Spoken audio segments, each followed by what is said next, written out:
are some key behaviors to cultivate intentional environments? I've got 5 I want to share with you. All of them start with T, hoping that that'll help you remember. There are 5 T's to cultivate intentional environments. Number 1 is telling. It's a telling behavior. This means we clearly articulate from the front of the room the why we do what we do.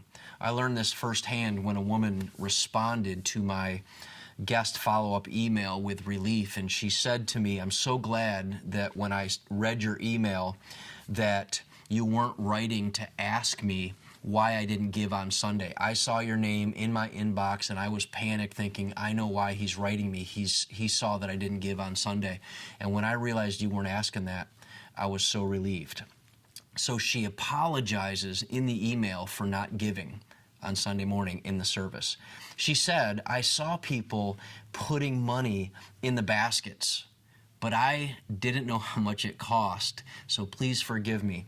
That week, we started clearly articulating in our church services on a Sunday why we have people who are putting money in a basket each Sunday. It would have never occurred to us that there are people attending our services who are unchurched people who have no idea why people are putting money in a basket, but they assume that there's a cost to being there. So she apologizes and says, "I didn't know how much it cost, so I didn't give." And from that day on, we started to clearly articulate, why are we giving? Other explanations might be needed in a local church. Think of this. If you are an expressively Pentecostal church, in your services, you may clearly articulate from the platform, from the front, why you or why people are hearing people praying and singing in a foreign language on a Sunday morning in public.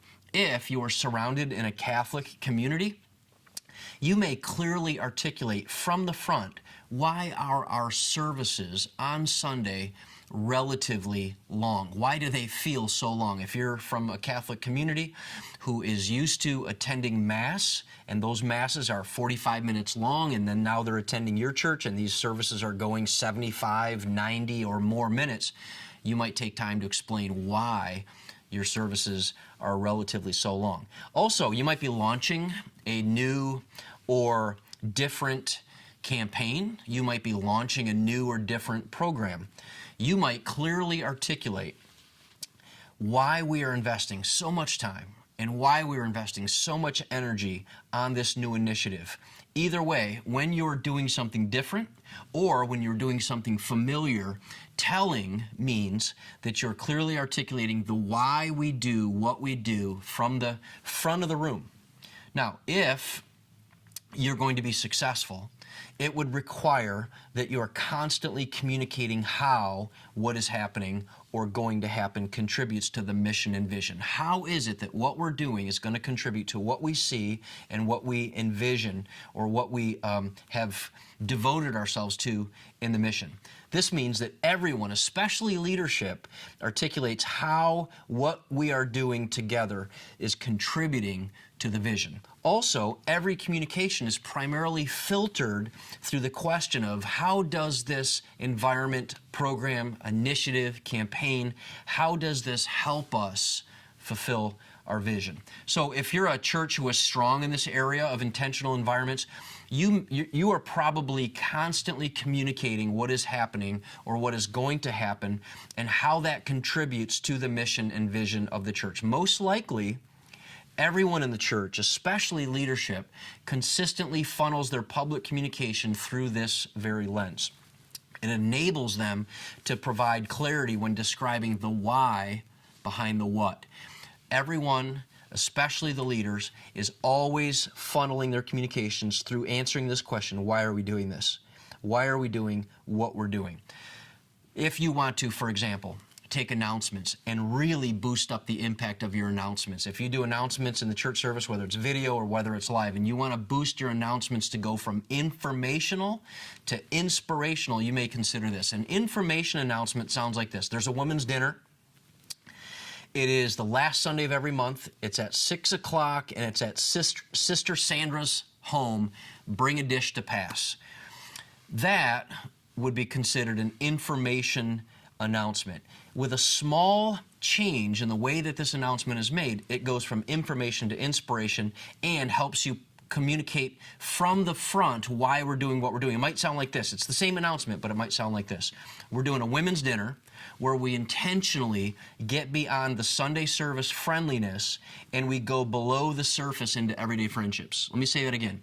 We're having a women's dinner, and here's what we're going to do. We're going to go intentionally. We're going to get beyond Sunday services and the Sunday service friendliness, and we're going to go below the surface into everyday friendships and building everyday friendships. Then you add the information, and you might say, see the postcard on your seat for more information. But what you've done is you've described, we're having dinner. Sure, that's what we're doing.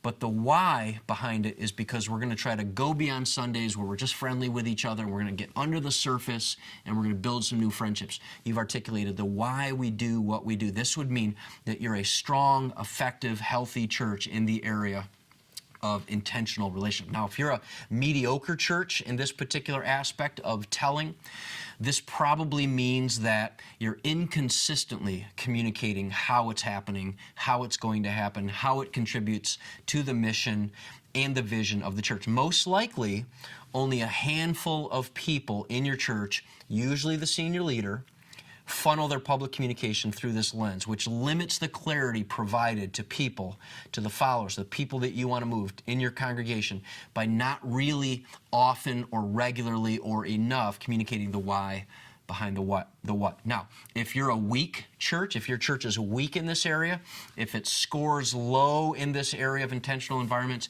it's probably because your church rarely communicates how what is happening or going to happen actually contributes to the mission or the vision of the church. Most likely, nobody outside of your senior leadership ever funnels their public communication through this lens, which will create confusion and misalignment in your congregation and create what I would call, again, is vision collision. People start to get their own picture of what this event or environment or this program, initiative, campaign looks like, but because they haven't been told from the front why we're doing it, it's different from what the leadership actually envisions. So that's one of the behaviors that will help you cultivate intentional environments.